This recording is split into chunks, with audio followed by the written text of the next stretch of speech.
Hello. Topology second lecture में you are all welcome. कल हमने आपके सैम 2 पेपर 4 का फर्स्ट चैप्टर स्टार्ट किया था, इंट्रोडक्शन, जिसमें हमने टोपोलॉजी की डेफिनेशन और टोपोलॉजिकल स्पेस के बारे में बात की थी, एग्जाम्पल्स कंसीडर किए थे। My self Dilip Nagpal, associate professor SPC government college Ajmer. आज हम इस सीरीज़ का सेकंड लेक्चर आपको डिलीवर कर रहे हैं। जैसा कि कल मैंने आपको कहा था कि आज हम कुछ स्टैंडर्ड टोपोलॉजीज डिस्कस करेंगे, ठीक है। तो देखिए, इस सीरीज़ में जो हम सबसे पहली टोपोलॉजी आज कंसीडर कर रहे हैं, दैट इज़ नंबर 1, यहाँ पर इनडिस्क्रीट टोपोलॉजी, ठीक है। तो यहाँ पर आप देखिए, मैंने यहाँ पर पूरी इसकी डेफिनेशन नहीं लिखी है क्योंकि ये आपको बुक में मिल जाएगी। मैं आपको सिर्फ इसका आइडिया समझा रहा हूँ। Definition you are suppose to note down from your book. So let X be a non empty set. अब हम रिकॉल करें कि हमने टोपोलॉजी, जिसको कि हम ऐसे टाउ वर्ड से डिनोट करते हैं, के लिए क्या कहा था। हमने कहा था कि ये जो टाउ है ना, ये collection of subsets of x है।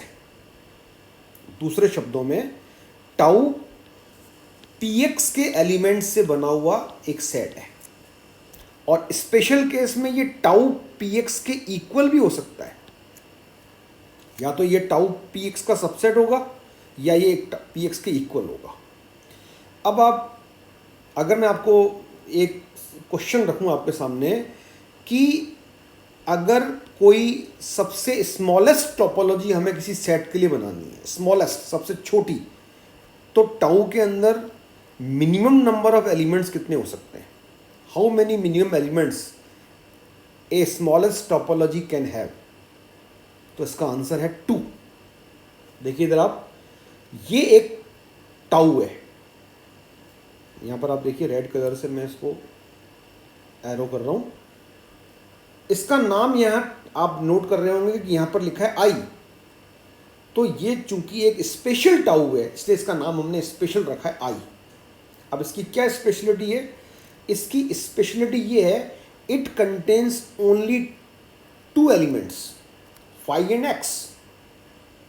कल अगर आपको याद हो, कल मैंने वेरी स्टार्टिंग में मैंने एक सेट कंसिडर किया था जिसमें मैंने 3 एलिमेंट्स कंसिडर किए थे, ए बी सी, और फिर मैंने इसके लिए पीएक्स लिखा था। इसके अंदर 8 एलिमेंट्स आए थे स्टार्टिंग फ्रॉम 5, और फिर बीच में आपके पास 6 सबसेट्स थे, और लास्ट में एक्स था, है ना। और यहाँ पर हम क्या कह रहे हैं कि जो टाउ है वो या तो पीएक्स का सबसेट होगा या पीएक्स के इक्वल होगा। इक्वल होने पर भी सबसेट तो होता ही है।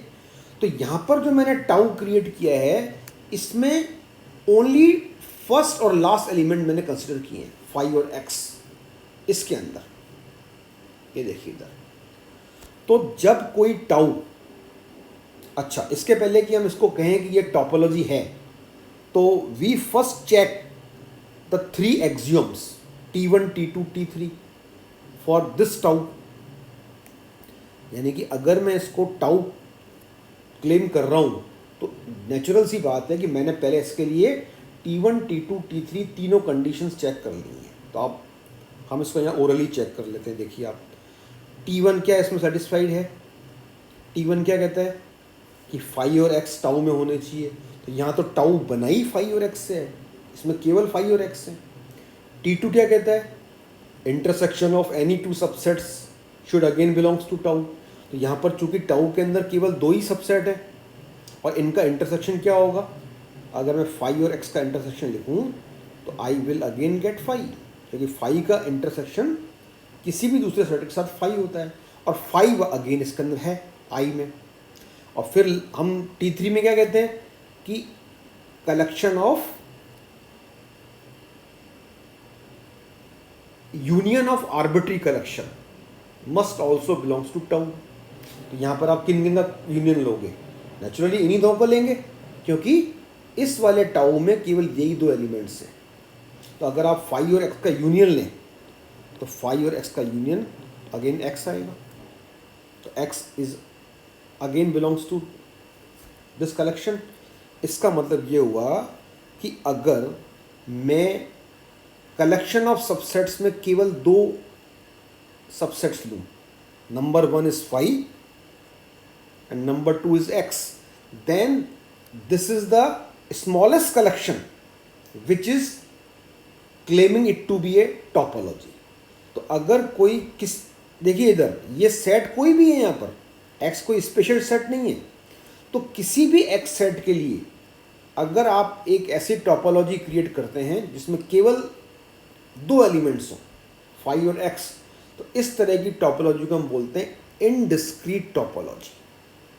ये टोपोलॉजी को शॉर्ट में लिखा है मैंने, है ना। तो अगर आपके एग्जाम में आता है कि डिफाइन इनडिस्क्रीट टोपोलॉजी, तब आपको ये लिखना है। फिर आप देखिए सेकंड नंबर पे हम बात कर रहे हैं डिस्क्रीट टोपोलॉजी। इनडिस्क्रीट का एक तरह से अपोजिट हो गया डिस्क्रीट। तो हम इनडिस्क्रीट टोपोलॉजी किसको कह रहे हैं, इसका मैंने आपको एक इस वर्ड से मैंने आपको समझाने की कोशिश की, स्मॉलेस्ट टोपोलॉजी। तो डिस्क्रीट टोपोलॉजी जो होगी वो हो जाएगी लार्जेस्ट टोपोलॉजी। यानी अगर मेरे पास कोई एक arbitrary non empty set x है और इसके लिए आपने px लिख लिया, अब मैं आपको कहता हूँ साहब इसके लिए लार्जेस्ट टोपोलॉजी क्या बन सकती है, तो सीधा साधा आंसर है इसकी लार्जेस्ट टोपोलॉजी px बन सकती है, provided px t1 t2 t3 तीनों फुलफिल करें। तो अगर आप कल वाले एग्जाम्पल में जिसमें कि मैंने x को लिया था ABC, इसके लिए अगर आप px वहाँ लिखा हुआ है उसको आप चेक करें कि क्या वो t1 t2 t3 तीनों कंडीशन फुलफिल करता है, तो डेफिनेटली आप पाओगे कि वो करता है। ठीक है, क्योंकि आप जो भी यूनियन या इंटरसेक्शन लोगे वो अगेन घूम फिर के px में आना ही है, क्योंकि px ऑल पॉसिबल सबसेट से बना है। ठीक है, तो अगर हमारी टोपोलॉजी टाउ px के इक्वल है तो उसका हम एक स्पेशल नोटेशन रखते हैं d। जैसे यहाँ पर हमने स्पेशल नोटेशन रखा है i। कहने का मतलब i और d ये दोनों ही टाउ के स्पेशल नोटेशन है। जब टाउ स्मॉलेस्ट होगा तो उसको हम i से कॉल करेंगे, और जब टाउ लार्जेस्ट होगा तो उसको हम d से कॉल करेंगे, और इसको हम बोलते हैं डिस्क्रीट टोपोलॉजी। और कॉरस्पॉन्डिंग टोपोलॉजिकल स्पेस को हम बोलेंगे डिस्क्रीट टोपोलॉजिकल स्पेस। फिर आप देखिए नंबर थर्ड जो हम टोपोलॉजी आज कंसीडर कर रहे हैं, इट इज़ ऑल्सो इम्पॉर्टेंट, ये कहलाती है कोफाइनाइट टोपोलॉजी। यानी ये सब स्टैंडर्ड टोपोलॉजीज हैं, जब भी इनको हम रिकॉल करेंगे तो इनका यही मीनिंग निकलेगा, ये आपको याद रखना है। तो अब आप देखिए कोफाइनाइट टोपोलॉजी क्या है। Again x is a non empty set.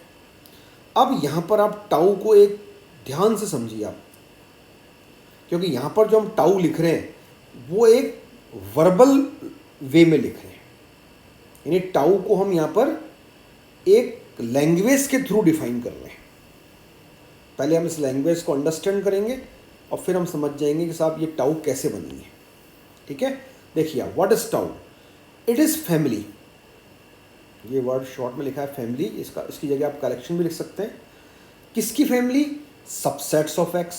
आगे बढ़ते जाइए, कंसिस्टिंग ऑफ, अब इसके अंदर कौन आएगा टाउ में, एक तो आएगा साहब एम्प्टी सेट फाई, यानी टाउ के अंदर एक हम कह रहे हैं कि एक तो फाई आ रहा है।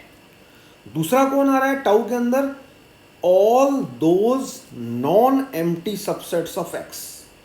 यहाँ पर आप ध्यान से देखिए नॉन एम्प्टी पे हम फोकस कर रहे हैं, क्यों, क्योंकि हम फाई के लिए तो पहले कह ही चुके हैं कि टाउ में फाई आ रहा है।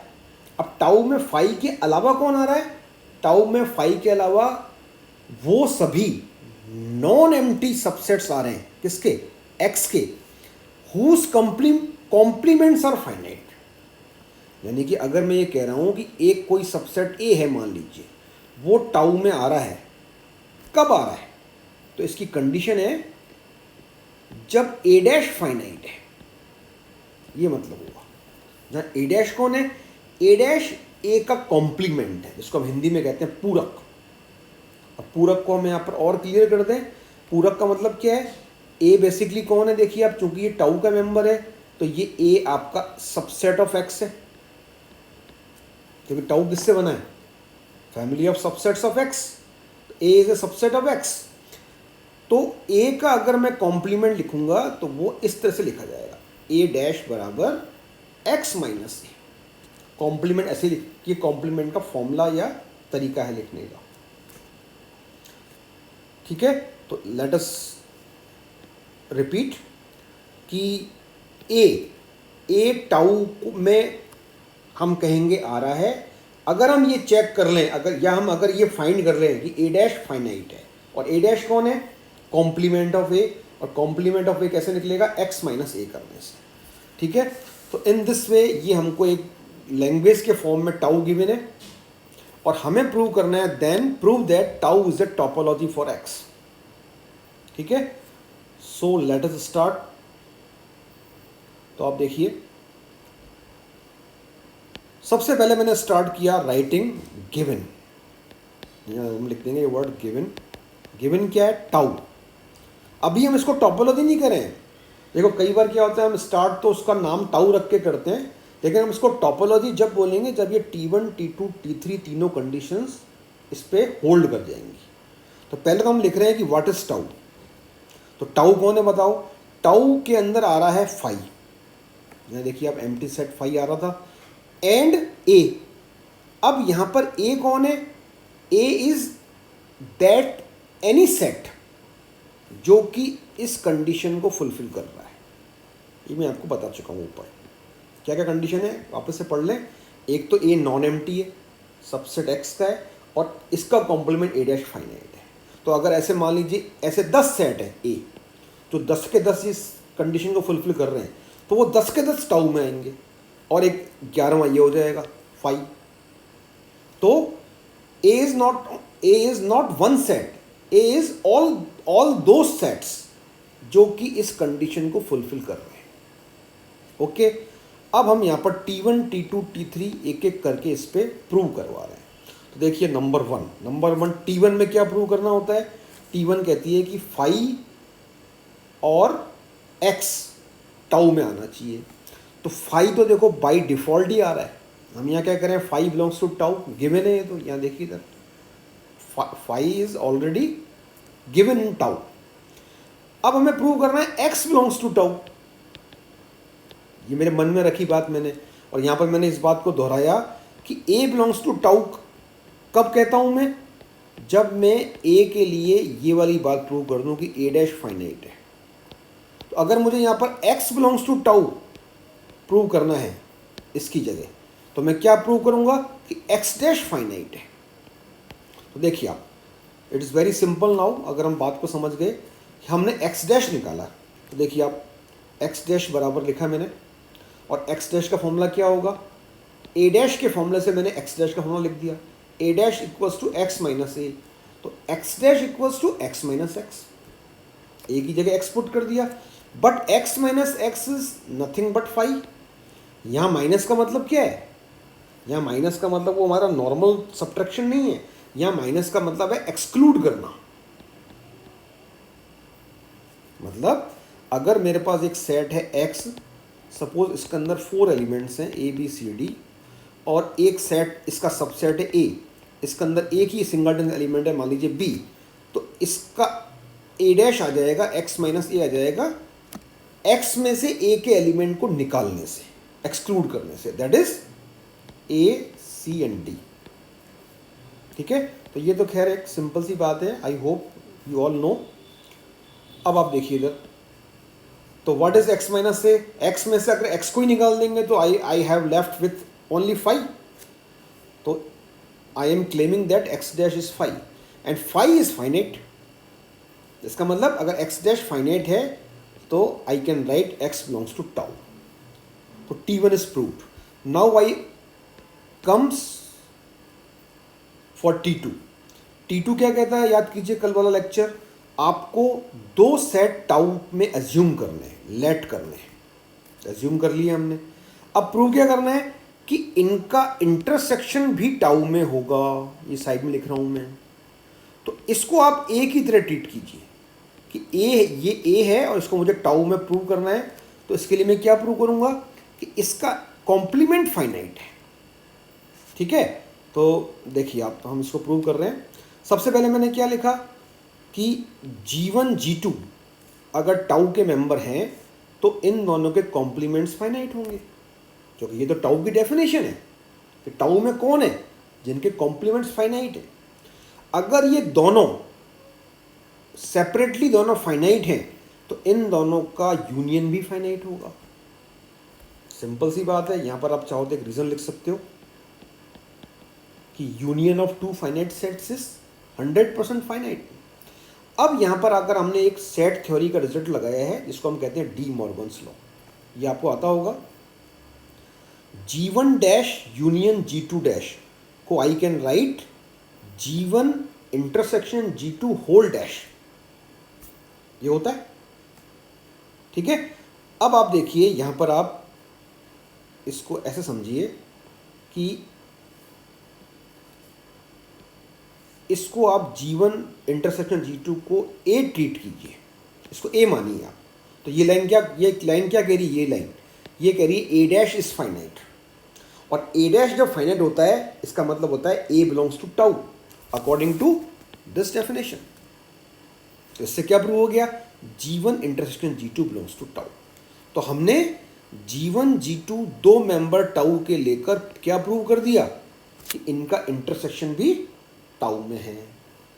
इट मीन्स मेरा T2 प्रूव हो गया।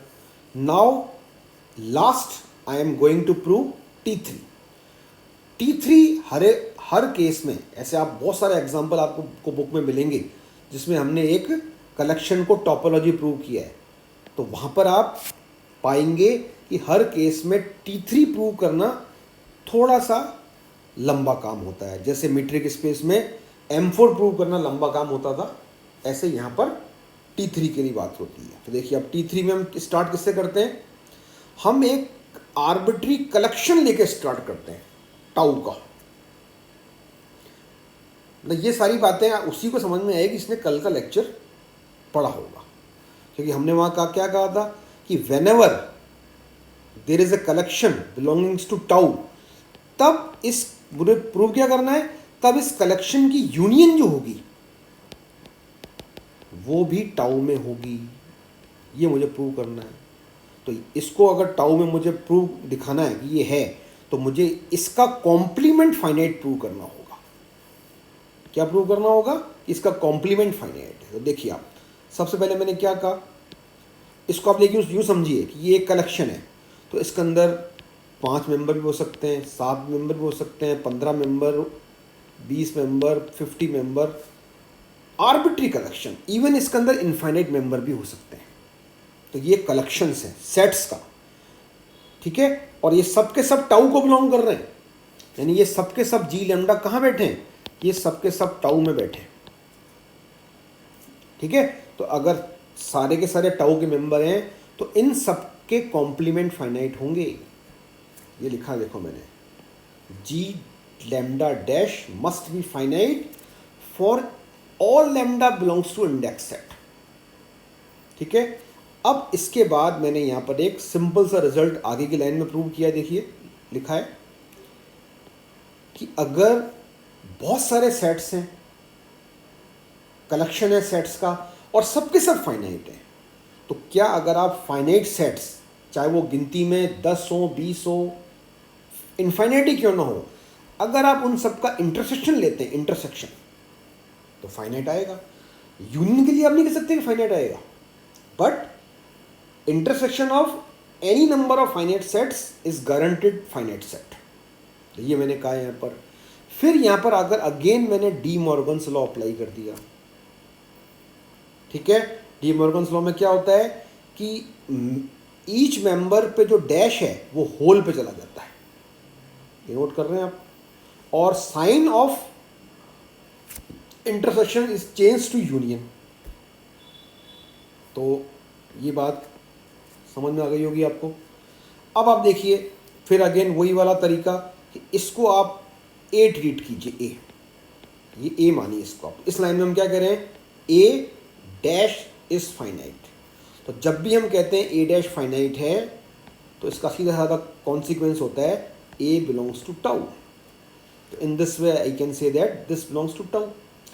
तो मैंने क्या किया, मैंने एक कलेक्शन कंसिडर करके, देखिए आप, एक कलेक्शन है मेरे पास, कौन सा, ये, इसको मैंने टाउ में एज्यूम किया और मैंने प्रूव कर दिया कि इस कलेक्शन के जो मेंबर्स हैं उनका यूनियन भी टाउ में आ रहा है। तो in this way I can say that tau is a topology, hence proved. तो आई होप कि आपको ये समझ में आ गया होगा। नेक्स्ट लेक्चर जो हम इसका करेंगे, जो कि नेक्स्ट वीक होगा, उसके अंदर हम और दूसरी स्टैंडर्ड टोपोलॉजीज प्रूव करेंगे और कुछ एग्जांपल्स प्रूव करेंगे टोपोलॉजी के, है ना। आप इसको, जैसे कि मैंने आपको कल कहा था, आप इसको बुक से आगे पढ़ना स्टार्ट कर दीजिए, ठीक है। Thank you very much.